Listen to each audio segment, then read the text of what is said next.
खलल वाक़ होता है उनको धोखा लगता है कि तमाम लोग इस चीज पर जरूर गुफ्तगू करें, क्या बात हो गई। इमाम साहब कहते हैं, हमारे इमाम साहब, प्यारे इमाम साहब नईम हाफिज़ जी कहते हैं कि हमारे मुक्तदियों को उनकी नमाज में खलल पैदा होती है। मतलब हमारे नमाज पढ़ने से उनकी नमाजों में खलल पैदा होती है, क्योंकि हम करते हैं राफी, वो नहीं करते, तो उनकी नमाजों में खलल पैदा होती है। ये हमारे इमाम साहब ने कहा है। तो वो कौन लोग हैं जिनकी नमाजों में खलल पैदा होती है? वो लोग पिछले 3 महीने से हमारे साथ नमाज पढ़ रहे थे, उन्हें कोई खलल पैदा नहीं हुई, उन्हें कोई दिक्कत ही नहीं, साथ में भी पढ़ी। जिनको खलल पैदा हुई उनके पापा ने भी साथ में पढ़ी हमारी नमाज, उन्हें भी खलल पैदा नहीं हुई। पहले की खलल पैदा होती नहीं थी, क्योंकि पहले ना वो समझे हुए थे, ठीक है ये भी एक तरीका है, और सारे लोग कहते हैं कि 4 इमाम है, चारों सही है, तो ये तरीका भी सही है। पहले इनकी समझ में ये था। फिर हमारे इमाम साहब नईम हाफिज़ जी ने सबको भड़काया। अब भड़काया कैसे? एक बार मैं गया फजर की नमाज पढ़ने के लिए, थोड़ी सी इनसे बातचीत हुई, मैंने सलाम हुआ, थोड़ी सी बातचीत हुई, तो नमाज के ऊपर बात हुई।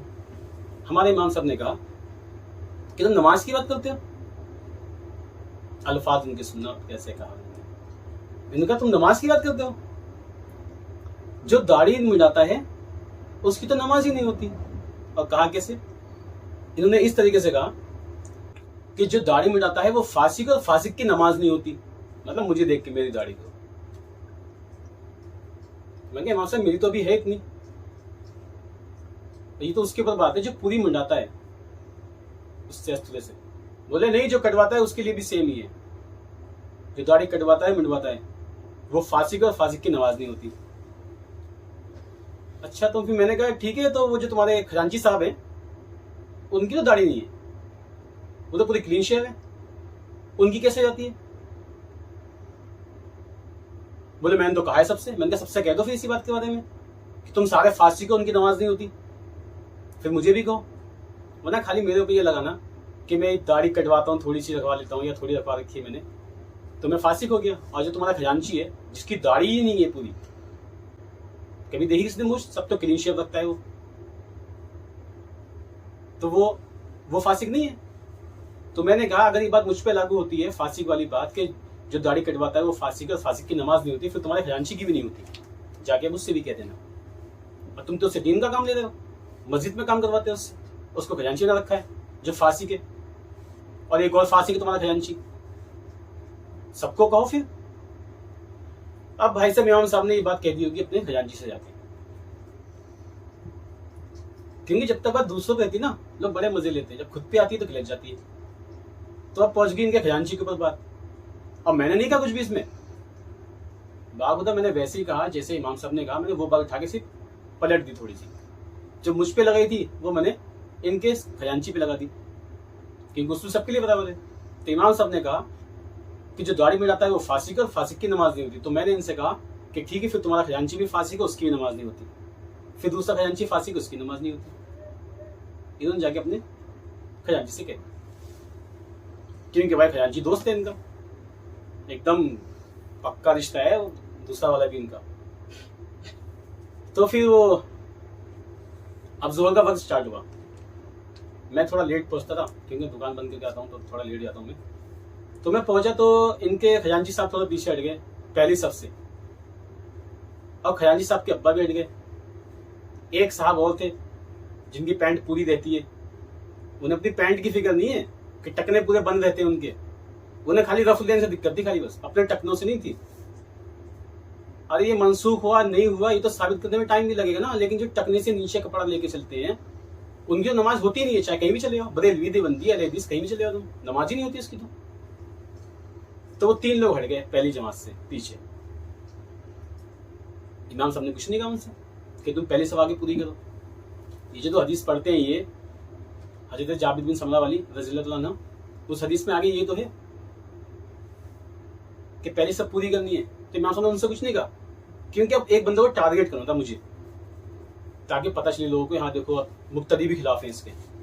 अब मुक्तदी कौन थे? वो फासिक, जिसको इमाम साहब ने फासिक कहा, मैं नहीं कह रहा हूँ, इमाम साहब ने फासिक कहा, तो वो हट गए पीछे, 3 बंदे हट गए। अब ये कहते हैं उसकी नमाज नहीं होती मेरे पीछे, जैसे मेरी नमाज नहीं होगी ना इमाम साहब के पीछे। ये तो हो गया वो फासिक वाली बात। वो मुक्तदी कौन थे जो हट गए थे पीछे? तो वे 3 मुक्तदी थे, 2 तो रिश्तेदार थे खुद के और एक और थे मोहल्ले के हमारे।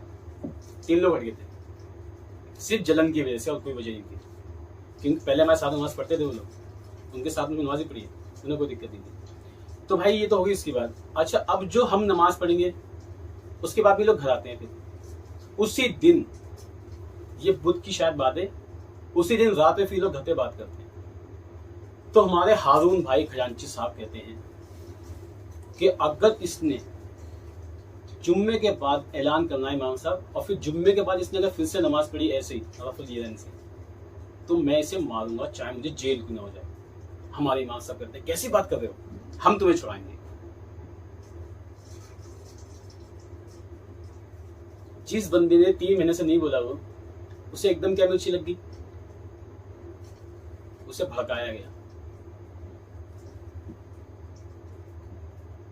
कि अगर तू मारेगा तो मैं तेरी छुड़ा के ले आऊंगा, कोई दिक्कत नहीं है, टेंशन वाली बात नहीं है। इमाम और खजांची दोनों साथ में, दोनों भाई भाई, खून का रिश्ता। बताऊंगा भी कौन सा खून का रिश्ता, एक ही थाली में क्यों बैठ के खाते थे, वो भी बताऊंगा। तो भाई वो कोई बात नहीं, खजांची साहब ने बता दिया, और खजांची साहब ने आए घर पे, बातचीत करी इमाम साहब ने। इमाम साहब से पूछा, खजांची ने बोला है इमाम साहब से कि मैं इसे मार के चाहे मुझे जेल क्यों ना हो जाए, तुम्हें जमानत मत करवाना। तो इमाम साहब ने कहा कैसी बात करो, हम तुम्हें छुड़ाएंगे। हो गई बात खत्म। फिर इन्होंने जुमे में ऐलान किया, लेकिन उससे पहले ये बात और भी कर चुके थे। उन्होंने कहा, अच्छा, उनसे किसी ने पूछा, अब वो कौन है वो नाम तो बाद में बताऊंगा मैं, उनसे पूछा ये बात है रमजानों की। उस टाइम मौलाना उमर आए थे यहाँ पे, तकरीर करके गए, जो रफुल यदैन करे, जो हाथ उठाए तुम उस पर हाथ उठा दो, नियत तोड़ के नमाज में हाथ उठा दो उसके। तो इसी बात से इमाम साहब थोड़ा चौड़े हो गए होंगे। उन्होंने फिर कहा कि अगर नमाज पढ़े इसके कौन ही मार दो। अब मुझे बताओ इमाम भी कौन है? मैं दोबारा बोलता हूँ, नदीम हाफिजी इमाम साहब गौसिया मस्जिद के। इन्होंने कहा अगर इंतजार नमाज पढ़े रफुल यदैन से तो उसके कोनी मार दो। बाजमात की बात हो रही है यहाँ पे, जमात में उसके कोनी मार दो अगर वो ऐसे नमाज पढ़े। तो क्या कोई इमाम कह सकता है कि पीछे नमाज पढ़ रहे हो कोनी मार दो उसके? अगर कह सकता है तो मैं तो नहीं समझता वो इमाम है, क्योंकि वो किसी को अपनी नमाज खराब करने के लिए बोल रहा है, साथ में दूसरे की भी बोल रहा है। जब कोई कोनी मारेगा तो उसकी नमाज का क्या होगा? जिसके मारी उसकी तो गई, लेकिन जिसने मारी है उसकी भी गई, दोनों की नमाज खराब हो गई। किसके कहने पे? एक इमाम के कहने पे। तो ये आलिम लोग हैं, इन्हें अकल है, ये बोल क्या रहे हैं, और हमसे कहते हैं फिरका वारिद फैला दें। आज का माहौल नहीं ऐसा जो तुम मस्जिदों में ऐसी बातें कर रहे हो। पहले इमामों के मुंह तो बंद कर ले, कहते क्या क्या है कि उसके कोनी मार दो। जिसने कोनी मारी उसकी नमाज का क्या होगा, और जिसके मारी उसकी नमाज का क्या होगा, और जिसके कोनी मारी है अगर उसने फिर से एक मार दिया तो फिर बाकी जमाती की नमाज का क्या होगा? क्योंकि बात कोनी तक थोड़ी रुकेगी, फिर तो आगे भी जा सकती है। अगर ये सारे मुक्तदी एक दूसरे को मारने लगे, फिर बात अगर आगे बढ़ गई, फिर बाकी की नमाजों का क्या होगा? उसके बारे में सोचा किसी ने?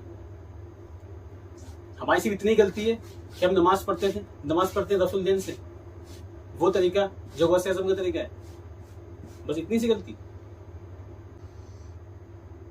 जो करा गौसे आज़म ने, बस इस वजह से। वैसे कहते हम बहुत मानने वाले हैं। तो किसी के कोनी मार देने से नमाज खराब हो जाती है, और जिसने कोनी मारी उसकी भी खराब हो जाती है। इमाम का यह कहना जायज नहीं है किसी भी मुक्तदी से कि तेरी नमाज मेरे पीछे नहीं होगी। और मैंने तो अपनी जिंदगी में पहला इमाम देखा है, नदीम हाफिजी। अपनी जिंदगी में इतने सारे इमाम देखे मैंने इस मस्जिद के अंदर, लेकिन किसी ने आज तक ये नहीं कहा कि उसकी नमाज मेरे पीछे नहीं होगी। और ना मैंने कभी सुना। ये पहले शख्स है जिसने कहा कि उसकी नमाज मेरे पीछे नहीं होगी, और जबकि मैं कहता हूं मेरी नमाज उनके पीछे हो जाएगी, लेकिन वही कहते हैं नहीं होगी, क्योंकि वो इस मस्जिद को अपना समझ रहे हैं, अपनी मस्जिद। अपने का मतलब कब्जा कर रखा है मुझे। तो मुझे ये बताया जाए जिसके कोनी मारी उसकी नमाज का क्या होगा, जिसने कोनी मारी है उसकी नमाज का क्या होगा? इन दोनों की खराब होगी। मेरे हिसाब से आप लोग बताएं कैसे।